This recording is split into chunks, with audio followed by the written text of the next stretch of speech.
arrimo ka soo kordhay degmada Dhobley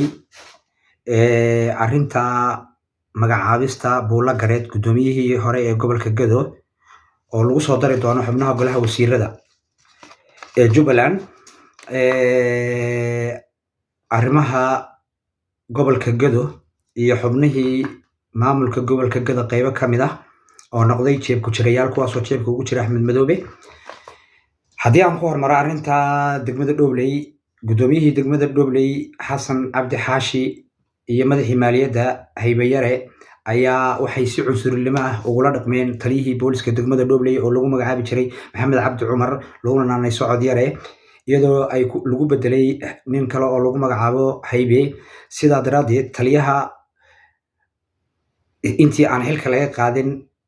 waxaa lagula dhaqmay waxyaabo sharciga dawliga baalmarsan isagoo oo si cunsurinimo leh loogula dhaqmay intii uu ku sugnaa degmada Dhobley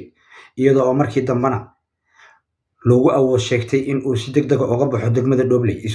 iskana xaadirayo magaalada Kismaayo waxaan rabaa arrimaha degmada Dhobley inaan inta kaga gudbo haddii aan soo qaato qodobka labaad oo ah magacaabista gudoomiyihii degmada ee gudoomiyihii gobolka Gedo Buula Gareed ee la leeyahay waxaa lagu soo dari doonaa xubnaha golaha wasiirada Jubbaland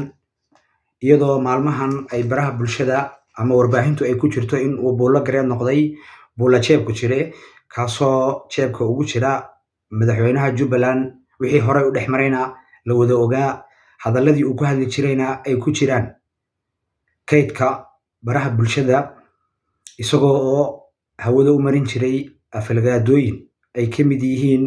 keligii talis geedanaar dictator cadow kalkaal sida cadowga ummadda Soomaaliyeed in uu garab siiyo sidaa daraadeedna maanta uu ku qancay in uu ka mid noqdo dadka uu adeega keligii taliska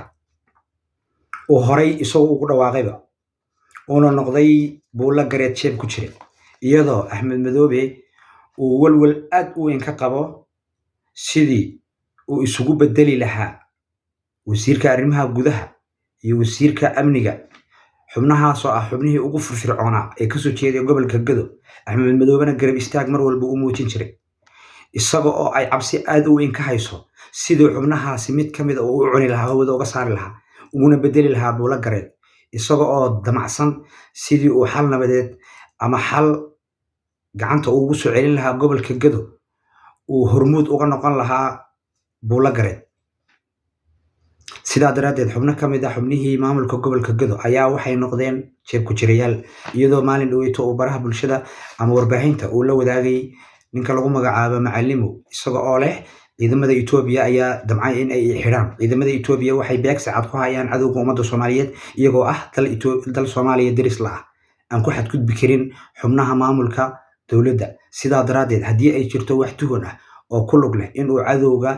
xiriir la leeyahay Itoobiya xaq bay u leedahay in ay xidho cidnana kalama talshanayso cidnana ummadda waa fariisanayso waayo Itoobiya way u madax bannaan tahay in ay qof kasta oo raad ka soo galo in uu gacan saar la leeyahay cadowga ummadda Soomaaliyeed ragaadiyay in ay gacanta ku dhigto sidaa daraadeed xubnihii gobolka Gedo ugu cadcadaan jiray ugu aflagaada badnaan jiray ugu buuq badnaan jiray ugu dhibaato badnaan jiray maanta waxay noqdeen inay hormuud ka noqdaan dhibaato kasta oo gobolka Gedo laga geysanayo kacdoon kasta oo gobolka Gedo laga geysanayo burburin kasta oo gobolka Gedo laga geysanayo xubnahaas oo mabda'oodii iyo masiirkoodii ku bedeshay shilimo si ay u baabi'iyaan masiirka gobolka Gedo sidaa daraadeed ummadda Soomaaliyeed way ogtahay wixii gobolka Gedo ay ka oran jireen waqtigii ay ka soo horjeedeen Axmed Madoobe maantana ummadda Soomaaliyeed way aragtaa dhibaatooyinka ay doonayaan inay u horseedaan gobolka Gedo sidaa daraadeed waxaan rabaa in hadalkayga ku soo koobo dadka gobolka Gedo iyaga ayaa u madax bannaan masiirkooda haddii ay god ku ridi lahaayeen iyo haddii aynan ku ridi lahayn iyadoo la wada og yahay Axmed in uu yahay keligii talis horumar diid cadow gargaare dhibaato horseeda ummadda Soomaaliyeed iska horkeenka ummadeed in uu halbowle uu yahay iyadoo hadal taariikhda galay oo horey u sheegay ay jirto taliyihii hore ee nabad sugidda Soomaaliya Fahad Yaasiin Xaaji Daahir kaasoo ahaa Axmed Madoobe waa kansarka ummadda Soomaaliyeed ama kansarka dalka Soomaaliyeed